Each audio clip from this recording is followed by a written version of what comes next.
Hello friends, welcome back for another part of our venture into some severe pain.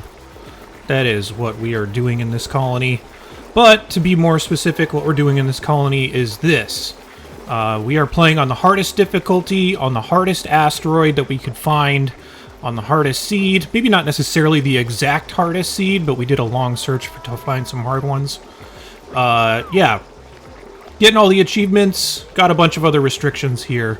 Just for funsies to see how far we could get, or if we could actually do this. I don't know if we can, but we'll find out. So here we go. I'm considering taking another Duplicant, actually, because my oxygen saturation is pretty decent. We'll be able to deal with the excess carbon dioxide here. Our food situation is looking okay. We just had a big harvest of meal lice, so that might not be super accurate, but you know what? Let's just take another Duplicant. Why not? I don't have a room for them to sleep in yet, so that's probably not a good idea. Maybe I'll just build them one over here or something. Who cares? I'm feeling pretty cavalier today about this. Hey, this is actually not a bad dupe at all. Okay. The other thing I was considering, by the way, is somebody left a funny comment saying that I should just pick the worst one that's here. I don't know that any of these are that bad. This might be one of the best Duplicants that we've gotten. But I'm just going to continue to stick to my rule here of just taking whoever's on the left. So, Rowan, welcome to the colony. Some would call you an orange-haired Liam, but, you know, they're just not as cultured as some of us. Let's build him a little room over here. There we go. He'll have a pretty weird route to get to bed, but oh well. We'll fix all this stuff up a little bit later when we have the time. So our biggest concerns here, I've got a list of stuff that people have been talking about down in the comments that I think are some pretty interesting discussions to have. And we have some really important business to attend to, and the most important thing to do is, of course, to get your blueprints, because that apparently bothers people a lot. So I'm just going to do that for a minute, just to clear the status on that. So we've got that, but while I clear this, we might as well have some kind of real discussion in the meantime. One thing that somebody kept asking about, or there's been a lot of questions about what kind of time I have when we're doing this in terms of like Duplicant time. A lot of the... Oh, this is cool. A lot of the things that I'm not doing make sense to do, but I just don't have the time to do it because we're so tightly trying to get everything out that we possibly can. So I'll give some examples here. I did not expect it to be this many blueprints. This ought to show you how little I check this. Okay, never mind. This is a lot. So the things that people have been talking about a lot are basically you could produce more polluted oxygen if you had a source of polluted water. And that's very true. That's one of the biggest reasons why we put in this wash basin earlier, because this is emitting polluted oxygen and giving me a pretty decent amount. So we are actually doing that in the meantime. But as far as like plumb bathrooms and stuff like that, I really want to ration the rest of the water that I have. So I'm trying to not burn it all on just oxygen right now. If my oxygen is saturated enough, which it is with these morbs. So I'm pretty happy with where we sit. But yes, there could be a lot of progress made in terms of like getting plumb bathrooms and stuff like that up. But I just have not had the time to do that, and honestly I'm kind of slacking right now on things I should be doing, which is making sure that we are lullabying these eggs, which is always something that we need to be doing. So yeah, I feel like those are definitely things that we could and probably should do, but we just don't have the bandwidth to do. Another thing that I really want to do is put down some doors here that are made out of uranium, because if we make some mechanized airlocks out of uranium, and we're going to want to put these on airlocks anyway to constantly reset them, then we'll get the benefit of not needing as many shine bugs because it'll slowly put off some radiation. But we really only have enough uranium to build 2 doors, so it's not like it's going to solve the whole problem when it comes to killing all the germs in here. I will still need to rely on these shine nymphs a little bit. The other extremely important point of business that we need to talk about is hats. Everybody always talks about this. I always forget to put hats on people, and apparently it's like something that everybody does. I just never do it, so why not? Let's go ahead and throw some hats on some of these Duplicants. Yep, the cooks get the cook hat, the farmers get the farming hat. There we go. Everybody likes hats. Rowan doesn't get one. He's not cool enough. There we go. Now he's got it. So there. I personally don't get a lot of use out of it by just looking at the hats that they're wearing. And there's also a bunch of views where it might just only show their names or something. This is not a good example because they're clearly showing their hats right here. But there are instances where, like, say on this menu or something like that, I can tell what role they are if I have some kind of warning out. So if somebody's stressed out or whatever else might be going on, that could warn you on this menu. I prefer to see it by their names, but there you go. The hats have been resolved. Everybody has a hat now, except for those that don't because they haven't put it on yet. So, yeah. Alright, in all seriousness, let's talk about another thing that's been pretty funny down in the comments that people have been talking about, which is the fact that we have a handful of binge eaters in our colony, and those binge eaters may actually save us when it comes to this carnivore achievement, because what we're really doing right now is trying to gear up to eat as much meat as possible. And if we're in a bind where we're producing way more than our duplicants can consume by like the last few cycles, we could get our duplicants to just eat a crazy amount of it by having them get their stress reactions and binge eat a whole bunch of it. So if it comes to that, we will definitely make that happen, but I'm hoping that we don't need to go that far. So all I'm going to be doing in the meantime is the thing we've been doing typically for the last however many cycles, and that is really just juggling these eggs back and forth to get them to hatch as quickly as possible. I'm probably slacking a little bit, but it's hard to remember to do all this and talk at the same time. So let's take a quick editing break, and I'll move some eggs around and hug them in the meantime, and we'll kind of make some progress. Maybe we'll come back when this Cuddle Pip egg hatches so we can talk about that a little bit. Here we go. We got our first little Cuddle Pipsqueak. Well, that wasn't a great time to demonstrate, but as far as I understand with these, I have never tried to have them be used for this function before, which is basically there'll be a window where these are available for your duplicants to come up and hug, and when that happens, they will get a buff where they will start putting buffs on these eggs to help them hatch faster. So I'm just going to keep an eye out for this to happen, and when it does happen, I'll show it. But I'm not 100% sure that the baby ones will actually do it. So it might be a few cycles before we get to see this, but as soon as I see it, then you'll see it as well. So I'll just kind of be on the hunt for that. Here's also our first round of barbecue that we have made in the game. And yes, this does count towards the carnivore achievement, along with, I think, fish meat. So cooking it does help get you more calories, like I mentioned. So this will be the first time we've really gotten that before, and that'll help get us started on this achievement, and hopefully there will be many more to come. The plan for how we're going to be doing this is eventually I'll be capped out on how many pips I can possibly take care of because of space restrictions and or because of the number of arbor acorns that I have. We're not quite there yet, so I can probably house another 2 rooms full of pips before that time comes, and then when we get there, we'll just create a quick drowning setup so that we can just send the eggs to one place and then they'll be automatically turned into meat. But we're just going to need to see how much my duplicants can handle when it comes to keeping eggs juggled, because I still do want to have them running that way if I possibly can, just to get the meat out quicker so that we're not up against the clock at the very last day and panicking to try to get it in. So I'll still be using the Lullaby and the Cuddle Pipsqueak and all that kind of stuff. We may just need to actually kill the critters manually instead of having a drowning area, now that I'm thinking twice about this. But we'll see. The math will really change once we get further along, because there will be a point where putting new pips in these rooms doesn't make sense anymore, because they won't be able to turn into adults and lay eggs and produce more meat within a certain time period. So once we start getting close to those thresholds, we'll talk about it a little bit more.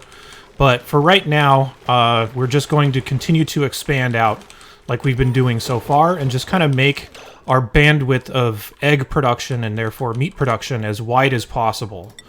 And we'll just kind of go from there, and we'll find a place to transition. So, yeah, that's the plan. Still waiting on this Cuddle Pipsqueak. I'm pretty sure it needs to be an adult, but we'll just wait and see. So, we'll be back. Okay, I guess we got another achievement. I don't know what it is, so let's find out. Oh, cooking something. Yay, we cooked a thing. Some of these achievements are really difficult. I was worried about that one. I didn't believe we were actually going to get that one, but we got it. Good job, team. Stinky went from being very happy to very sad, but at least Sean is very happy. And that's actually directly related to another achievement that we just got, so let's cross this one off the list, which is being able to max out an entire branch of the skill tree with one of the duplicants. So I just maxed them out on most of the ranchers so they could work just a little bit faster. I was nervous to do that because their morale is not in the best shape because the buff from the nature reserves only lasts so long, and they don't travel through here as often as I would like, so that can definitely have an impact on it. One of the ways I guess we could deal with this is move our nature reserve to be a little bit more centralized so that my duplicants just happen to cross through it more often, but I'm not too worried about it. If we wanted to make this a little bit more effective, we could probably put a bathroom or something over here so that they have to pass through here to also go to the bathroom. And then build their schedules in a way that they go to the bathroom and eat at different times a day. But, yeah. So, just wanted to show that. I do want to show every achievement being earned, so that's kind of the point of the run. So even the little silly ones, we'll still show them in the videos. Still waiting on that Cuddle Pip, though. Hurry up and grow up. Alright, we finally got our Carbon Skimmer up.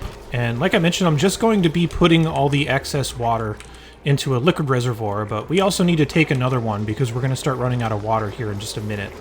Hopefully we can stop making as many mush bars. Being this high and this far through the day is encouraging. It means that we're almost off of them entirely, but we do need more mealwood planted, so I need to keep up on that as well.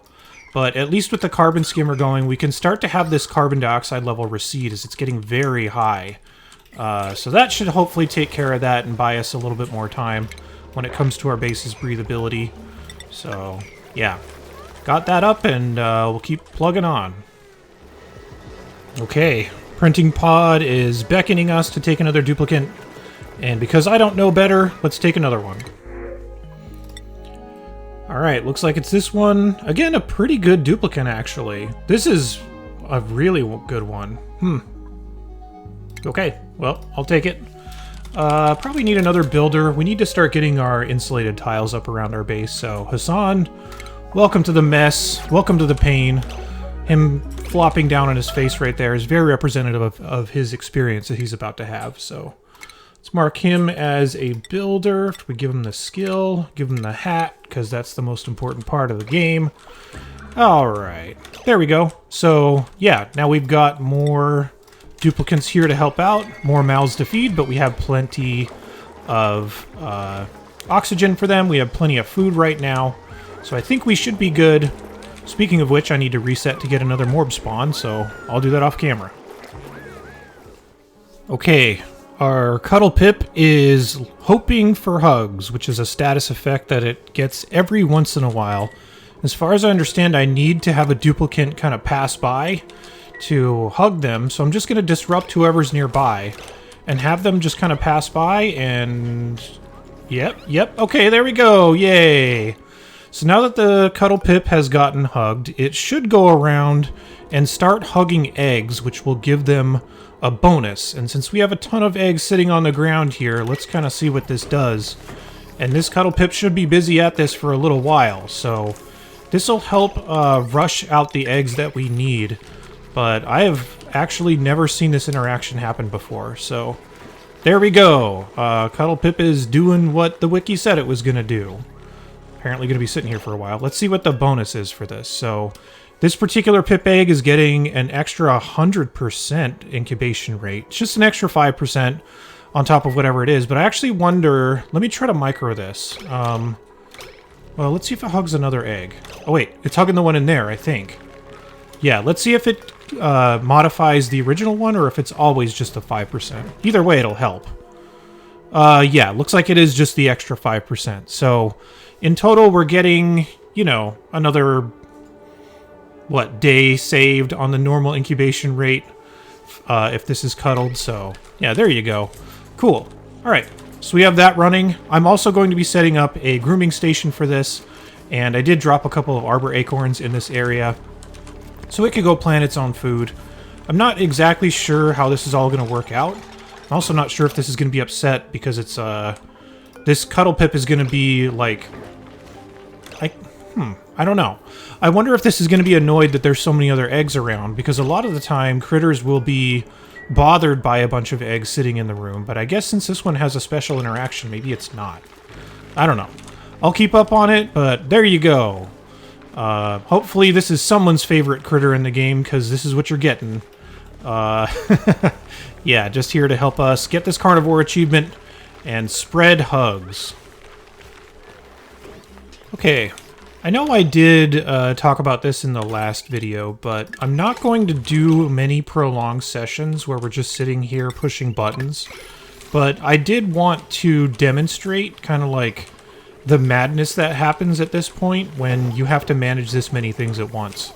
So I basically have 8 incubators with a 9th on the way. I will put a 10th right here, so I should probably do this.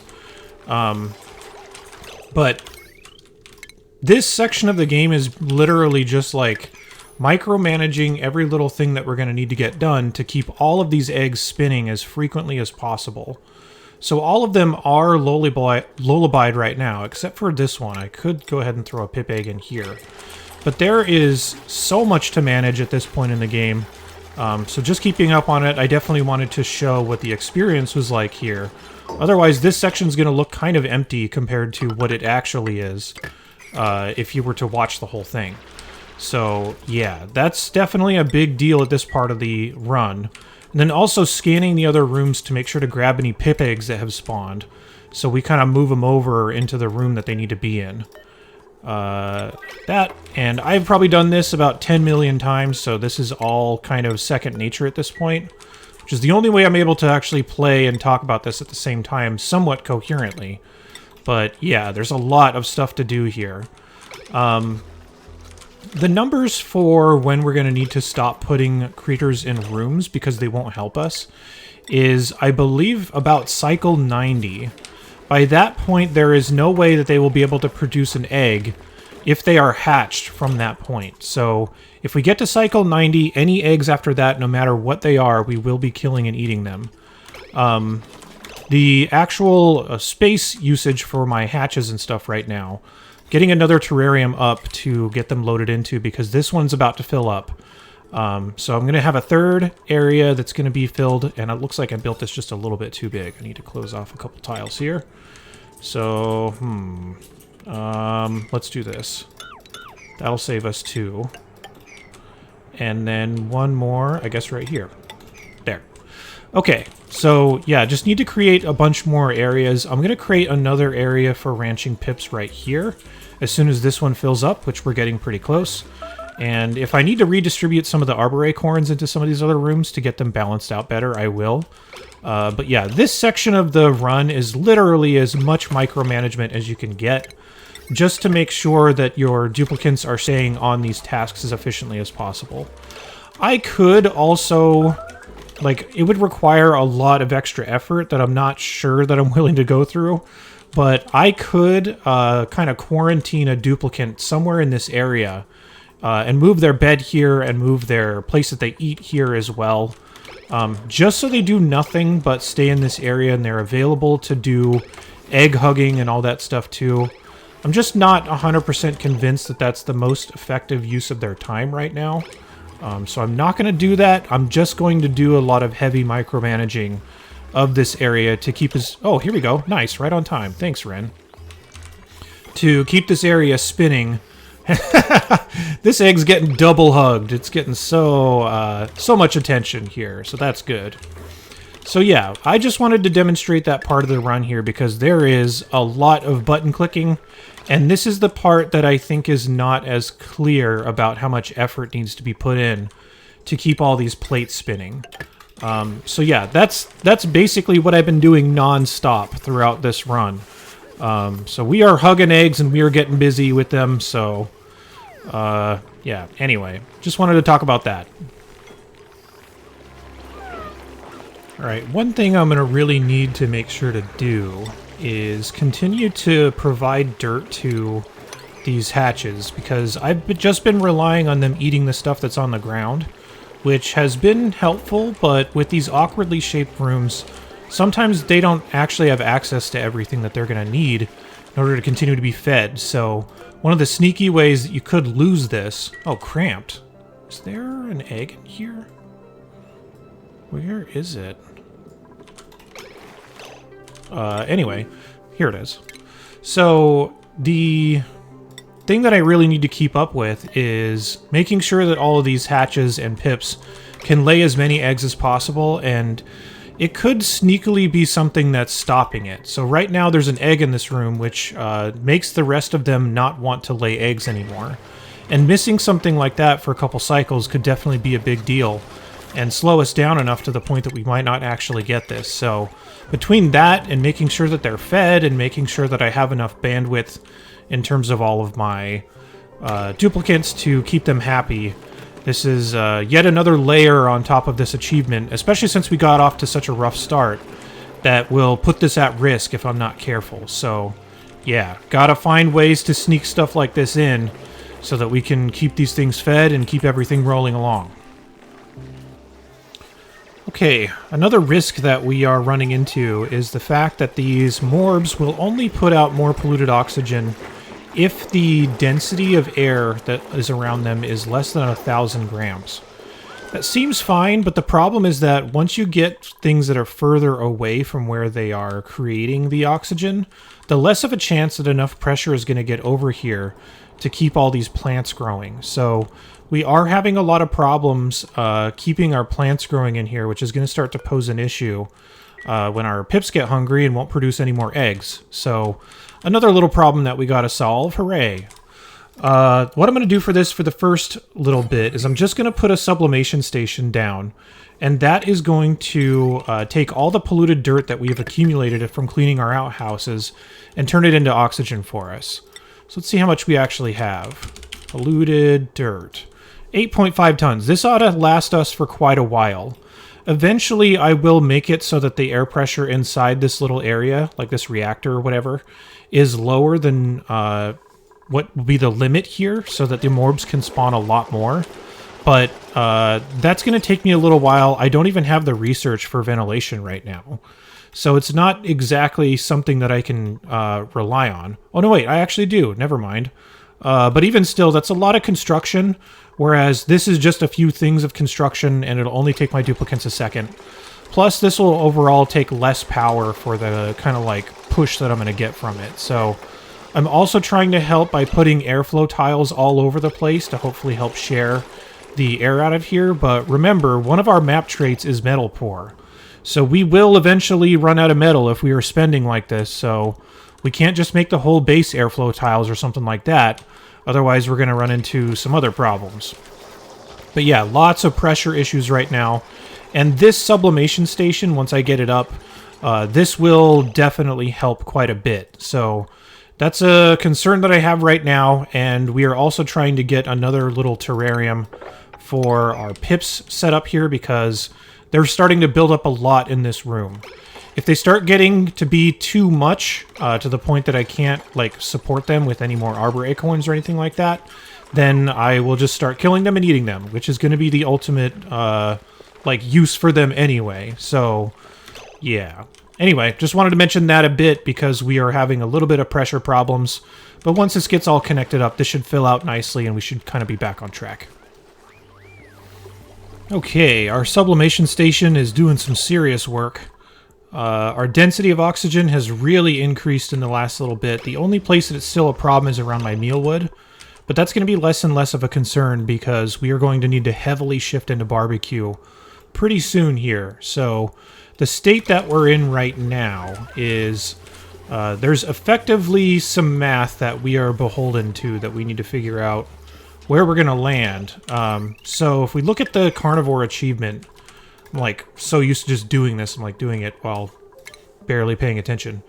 So the carnivore achievement basically says we have 30 cycles to eat about 400,000 calories of barbecue.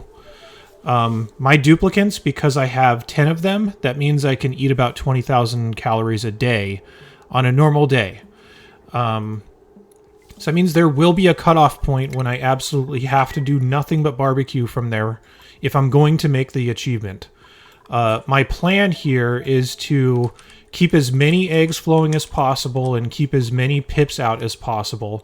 This is the last room that I have where I'm actually going to be expecting eggs from them. So this is very close to the cutoff point of where it makes sense to even refill these rooms. So I'm going to not refill these rooms with pips anymore. I will still refill for hatches because they are so much more valuable than pips in this case, because they produce so much more meat. But any more pips that come through, we are going to remove and immediately attack. Let me make sure I have somebody that's on attacking at a reasonable priority. Yeah, I'll just reserve one. I'll have Abe come in here and, you know, make these cute little pipsqueaks into meat. That'll be his job for the next little bit. And then it'll just be juggling eggs and hoping that we get there. I feel like we may still get there, but I don't actually know. If things get too bad, I may go on a spree of exterminating any pips that are not going to give me an egg in time. So there will be a lot of heavy micromanagement the next video, more than likely, when we try to squeeze this out. But we have got 29 cycles left to eat basically all of the meat required for this achievement. And I don't know if we're going to get there. Let me actually raise up the attacking priority here so Abe gets over here and kills that cute little thing. So, yeah, that's going to be the plan. But I think I'll save most of this for the next video. The next video will be kind of a turning point as far as whether we can continue the run or not, because we're not guaranteed to get the carnivore achievement at all. But there won't be much more other than just juggling eggs and getting there, if we possibly can. So that'll be the contents of the next video. By the way, Abe has taken some teeth damage by this thing. There we go. Get some meat. So that'll be the contents of the next video, is just figuring out if we're actually going to make it or not. If not, I know people have asked this in the comments a few times. I will be restarting, and I will pick a new seed so we're not just playing on the same map seed again and again. We'll have the same traits, the same restrictions, and everything like that. I'm actually even considering adding some more restrictions if I wind up failing, just to make it, because I'll be better at the run, but we need to still make it difficult if we're going to keep going. So I don't know. We'll see if we actually make it. If we don't, we'll keep playing anyway. But yeah, that's the plan. So thank you very much for watching. We'll see how the next video goes, and we'll see if we can keep this run going. Again, I only post after I only start recording after I have posted the most current part of the run, so I am seeing your comments, I am seeing anything you guys leave there. So please let me know if you have any questions or comments there, that'd be nice. Alright, anyway, see you soon. Okay, bye.